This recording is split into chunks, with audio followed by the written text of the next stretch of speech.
안녕하세요. 오늘 여러분께 소개해드릴 이야기는 평범한 한국인 유학생이었던 한 청년이 일본에서 겪게 된 믿기 힘든 엽기적인 사건에 대한 것입니다. 이 이야기는 2017년 가을 일본 사회를 충격과 공포, 그리고 깊은 불안감으로 몰아넣었던 실제 사건을 바탕으로 그 속에 담긴 인간 본성의 어두운 단면과 사회적 경각심을 재구성한 것입니다. 평범한 일상이 어떻게 한순간에 악몽으로 변할 수 있는지, 그리고 인간의 마음속 가장 깊은 곳에 숨어있는 잔혹함과 광기가 얼마나 섬뜩하게 발현될 수 있는지에 대한 생생하고 소름 끼치는 기록이 될 것입니다. 주인공 이주는 꿈 많고 성실하며 미래에 대한 희망으로 가득 찬 20대 한국인 유학생이었습니다. 그는 어릴 적부터 일본 애니메이션과 영화를 보며 일본 문화에 대한 깊은 동경과 애정을 품어왔고, 마침내 도쿄의 명문대학에 합격하여 오랜 꿈을 이루게 되었죠. 이주는 일본어를 유창하게 구사했으며 학교에서는 학업에 열중하는 모범생이자 동시에 다양한 동아리 활동에도 적극적으로 참여하며 활발한 대학 생활을 즐겼습니다. 그의 주변에는 항상 웃음이 끊이지 않았고, 특유의 친화력과 배려심 덕분에 일본인 친구들은 물론 다른 나라에서 온 유학생들과도 두루 친하게 지냈습니다.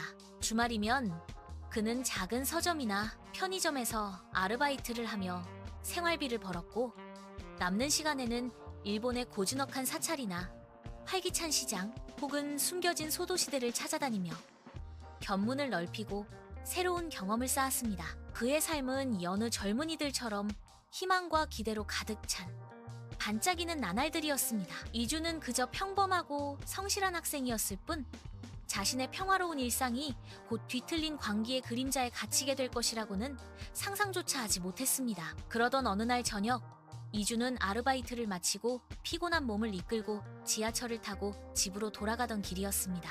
열차 안에서 스마트폰을 만지작거리던 그는 우연히 일본의 한 대형 온라인 커뮤니티 게시판에 올라온 글을 보게 됩니다. 그것은 바로 함께 고민을 나눌 사람을 찾습니다.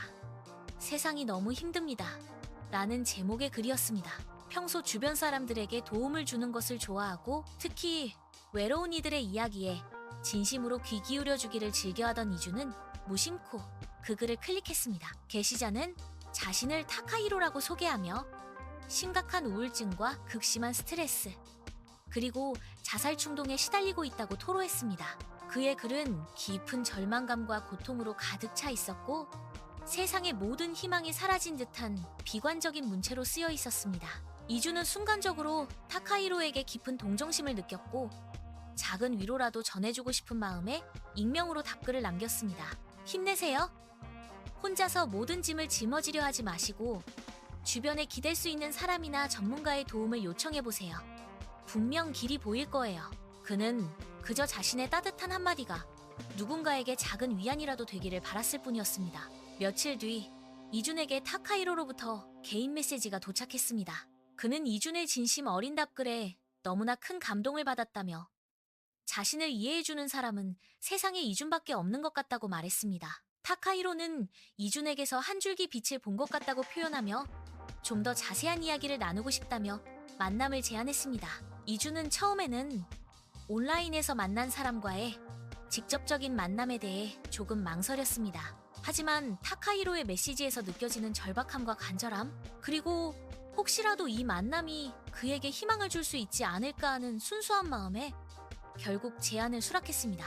그는 그저 힘든 사람에게 따뜻한 조언을 해주고 혹시라도 그가 극단적인 선택을 하지 않도록 돕고 싶다는 선량하고 순진한 마음뿐이었습니다. 그는 자신의 작은 선의가 어떤 거대한 악몽으로 이어질지 전혀 예측하지 못했습니다. 두 사람은 도쿄 시내의 한 조용하고 아늑한 카페에서 만났습니다. 타카히로는 이준의 예상과는 달리 겉으로 보기에는 전혀 문제없어 보이는, 오히려 깔끔하고 훤칠한 20대 후반의 남성이었습니다. 단정하게 차려입은 옷차림에 예의 바른 태도까지 언뜻 보면 그저 평범한 회사원이나 대학생처럼 보였습니다. 하지만 대화를 나누면서 이주는 타카히로의 눈빛 속에 숨겨진 깊은 어둠과 불안감, 그리고 알 수 없는 공허함을 느낄 수 있었습니다. 타카히로는 자신의 삶이 얼마나 비참하고 무의미한지에 대해 끊임없이 이야기했습니다. 직장 생활의 어려움과 압박감, 가족과의 심각한 불화, 믿었던 연인과의 배신감 가득한 이별 등 마치 세상의 모든 불행과 고통이 자신에게만 찾아온 것 같다고 장황하게 토로했습니다.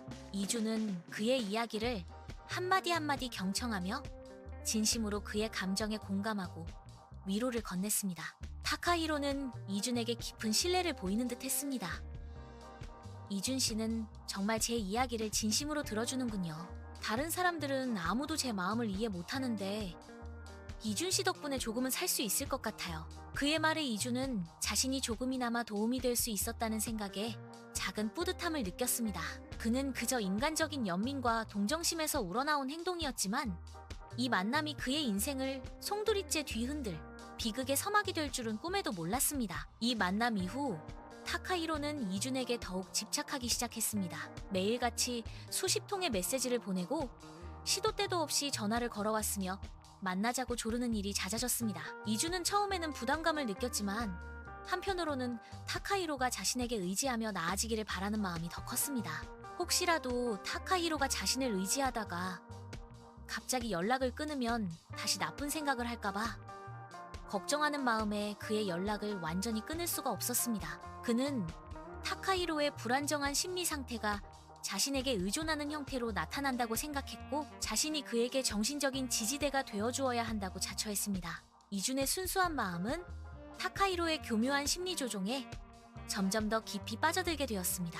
어느 날 저녁 타카히로는 이준에게 긴급한 메시지를 보냈습니다. 이준 씨, 정말 힘든 일이 생겼습니다. 지금 당장 만나야 해요. 아무도 없는 조용한 곳에서 제 이야기를 끝까지 들어줄 사람이 필요합니다. 그리고는 자신의 집으로 와달라고 간청했습니다. 이준은 순간 망설였습니다. 낯선 사람의 집에 가는 것은 위험하다고 생각했지만 타카히로의 메시지에서 느껴지는 절박함과 불안감은 그를 망설이게 만들었습니다. 혹시라도 그가 또다시 극단적인 선택을 시도할까봐 걱정하는 마음에 결국 이준은 타카히로의 간청을 뿌리치지 못하고 그의 집이 있는 가나가와현 자마시로 향했습니다. 타카히로의 아파트는 도쿄 도심에서 한참 떨어진 외곽 지역에 위치한 낡고 오래된 건물이었고 주변은 인적이 드물고 조용하여 으스스한 분위기를 풍겼습니다. 현관문을 열고 들어선 이준은 순간적으로 코를 찌르는 듯한 역한 냄새에 미간을 찌푸렸습니다. 방향제를 뿌렸는지 묘한 향이 섞여 있었지만 그 아래서 풍기는 비릿하고 불쾌한 냄새는 숨길 수 없었습니다. 타카히로는 냄새에 대해 며칠 전에 음식물 쓰레기를 제대로 버리지 않아서 그런 것 같다며 어색하게 변명했습니다. 이준은 대수롭지 않게 생각하고 안으로 들어섰습니다. 좁고 어두컴컴한 거실에는 몇 개의 의문의 상자와 가구들이 어수선하게 놓여 있었고 실내 온도는 묘하게 낮게 유지되고 있었습니다. 타카히로는 이준에게 직접 내린 차를 내밀며 오늘만큼은 제 이야기를 끝까지 들어달라고 애원했습니다. 이준은 타카히로의 이야기에 귀 기울였습니다. 그는 여전히 자신의 불행한 삶과 고통에 대해 장황하게 한탄했고 이준은 그런 그를 진심으로 위로했습니다. 이준은 시간이 늦었으니 이제 돌아가 봐야겠다고 말하려던 참이었습니다. 시간이 얼마나 흘렀을까? 이준이 차를 마시며 이야기를 듣던 도중 갑자기 타카히로는 자리에서 벌떡 일어나더니 이준에게 알 수 없는 말을 던졌습니다. 이준 씨, 당신은 나를 이해해줄 수 있는 유일한 사람이야. 그러니까 나에게 필요한 건 당신이야. 이준은 타카히로의 갑작스러운 행동과 그의 눈에서 번뜩이는 묘한 광기에 불길한 예감을 느꼈습니다. 그리고 그 순간 타카히로는 순식간에 이준에게 달려들어 그의 입을 틀어막고 미리 준비해둔 강력한 수면제가 묻은 손수건을 그의 코와 입에 강하게 대며 거친 힘으로 제압하기 시작했습니다. 이준은 필사적으로 저항했지만 예상치 못한 공격과 강력한 약효에 속수무책으로 당할 수밖에 없었습니다. 타카히로의 힘은 생각보다 훨씬 강했고 그의 눈빛은 더 이상 슬픔에 찬 것이 아닌 차갑고 광기 어린 집착으로 가득 차 있었습니다. 이준의 의식은 점차 희미해져갔고 마지막으로 그의 눈에 들어온 것은 타카히로의 섬뜩한 미소였습니다. 이준은 정신을 잃었고 깨어났을 때는 온몸이 쇠사슬에 묶인 채였습니다. 그의 손발은 꼼짝 못하게 고정되어 있었고 입에는 재갈이 물려 있었습니다. 주위는 어두웠고 희미한 빛이 들어오는 작은 방에서 그는 자신이 알지 못하는 낯선 공간에 갇혀 있음을 깨달았습니다. 온몸은 쇠사슬 때문에 쑤시고 아팠지만 가장 두려웠던 것은 상황 자체였습니다. 자신이 지금 어디에 있고 타카히로는 자신에게 무엇을 하려는 것인지 아무것도 알 수 없었기 때문입니다. 얼마 후 타카히로가 나타났습니다. 그의 표정은 냉정했고 이준이 알던 그 불쌍하고 연약한 모습은 온데간데 없었습니다. 타카히로는 이준의 눈을 똑바로 응시하며 섬뜩한 미소를 지었습니다.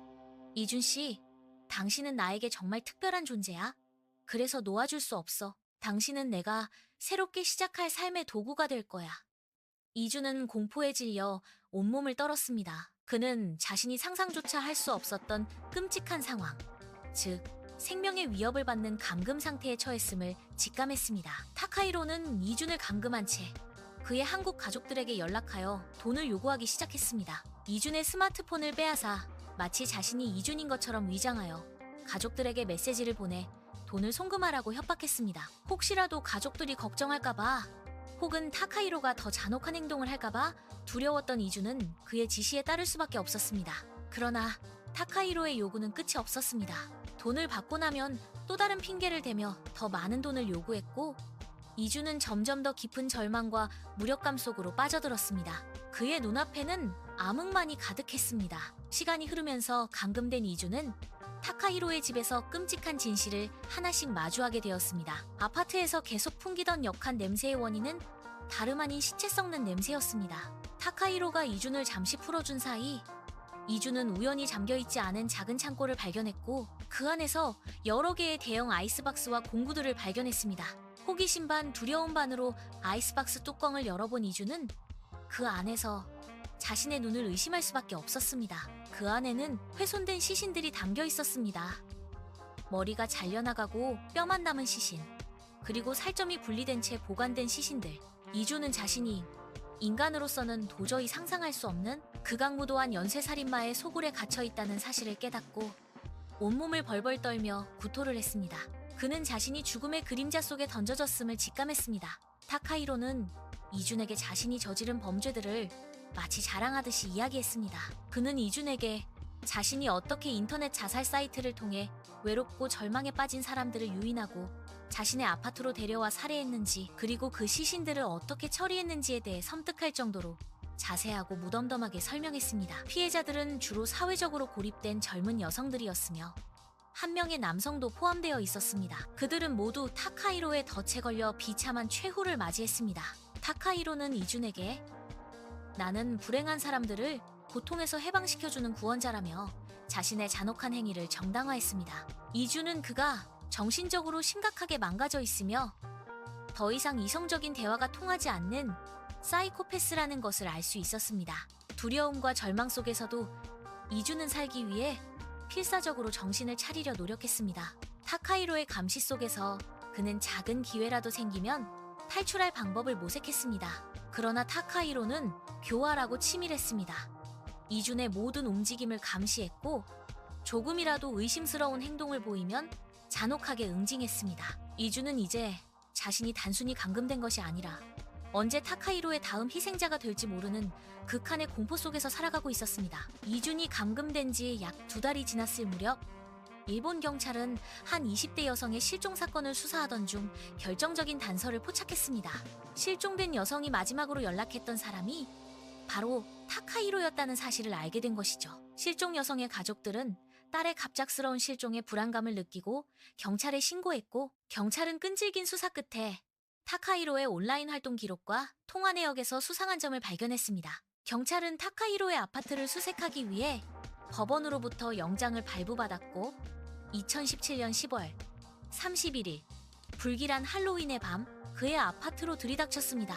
경찰이 강력하게 문을 부수고 들어서는 순간 이준은 자신의 눈앞에 펼쳐진 광경에 경악을 금치 못했습니다. 그리고 동시에 드디어 구원받았다는 안도감과 함께 그동안 겪었던 극심한 공포와 트라우마가 한꺼번에 밀려와 몸을 가눌 수 없었습니다.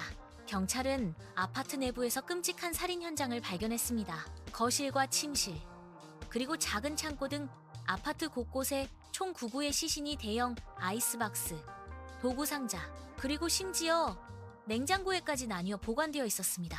그중 8구는 여성이었고 1구는 남성이었습니다. 시신들은 모두 머리가 잘리거나 뼈와 살점이 분리되거나 화학약품으로 훼손되는 등 심하게 훼손된 상태였습니다. 그리고 그 지옥 같은 현장에는 두려움에 떨고 있는 이준이 쇠사슬에 묶인 채 간신히 살아있는 모습으로 발견되었습니다. 경찰은 즉시 타카히로를 현장에서 체포하고 이준을 구조하는 한편 구구에 훼손된 시신들을 모두 수습했습니다. 아파트 전체에서는 악취와 함께 섬뜩한 죽음의 기운이 감돌았습니다. 경찰 조사 과정에서 타카히로는 자신이 저지른 모든 혐의를 냉담하게 인정했습니다. 그는 경찰에게 지난 8월에 이 아파트로 이사 온 뒤 약 2달 동안 9명을 살해했으며 주로 인터넷 자살 사이트나 SNS를 통해 만난 사람들을 범행 대상으로 삼았다고 진술했습니다. 그의 잔혹한 범행 동기는 금전갈취와 성폭행, 그리고 자신의 뒤틀린 살인, 욕구 충족이었습니다. 그는 사람들의 약한 마음과 절망감을 교묘하게 이용하여 접근했고 그들을 잔혹하게 살해하며 자신의 광기 어린 욕구를 채웠던 것입니다. 그는 피해자들의 돈을 갈취하고 시신을 훼손하여 증거를 인멸하려 했으며 심지어는 이준을 자신의 범죄 도구로 사용하려 했습니다. 이준은 타카히로의 마지막 피해자가 될 뻔했던 극적인 생존자였습니다. 그는 경찰 조사에서 자신이 겪었던 모든 끔찍한 일들을 상세하고 또렷하게 진술했습니다. 그의 생생한 증언은 타카히로의 범행을 명확히 밝히는데 결정적인 역할을 했습니다. 이준은 경찰관들에게 자신이 타카히로에게 감금되어 돈을 갈취당하고 끔찍한 살인 현장을 목격했으며 언제 죽을지 모른다는 극심한 공포 속에서 살아야 했다고 진술했습니다. 그의 증언과 함께 발견된 구구의 시신은 일본 사회에 엄청난 충격과 공포를 안겨주었습니다. 이 사건은 자마엽기 살인 사건으로 불리며 전 국민을 경악시켰고 해외 언론에까지 보도되었습니다.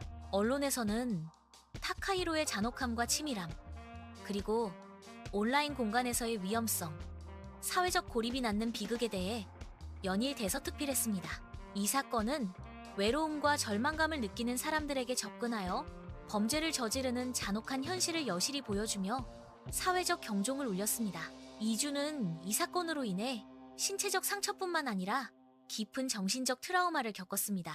그는 사건 직후 한국으로 돌아와 정신과 치료를 받으며 힘든 시간을 보냈지만 그 끔찍했던 기억과 악몽은 평생 그를 따라다닐 것입니다. 한 청년의 순수한 선의가 어떻게 끔찍하고 잔혹한 악몽으로 변할 수 있는지, 그리고 인간의 마음속 깊은 곳에 숨어있는 어둠과 광기가 얼마나 섬뜩하게 발현될 수 있는지 보여준 일본에서 발생한 믿을 수 없는 엽기적인 사건이었습니다. 이 이야기는 우리에게 온라인에서의 익명성과 만남에 대한 경각심, 사회적 약자에 대한 무관심이 낳을 수 있는 비극, 그리고 주변의 어려움을 겪는 이들에게 진정한 관심을 기울이는 것의 중요성을 다시 한번 강력하게 상기시켜줍니다. 또한 인간 내면에 잠재된 악의 깊이에 대해 숙고하게 만드는 충격적인 사례이기도 합니다. 오늘 이야기는 여기까지입니다. 긴 시간 경청해주셔서 진심으로 감사합니다. 구독과 좋아요는 사랑의 실천입니다.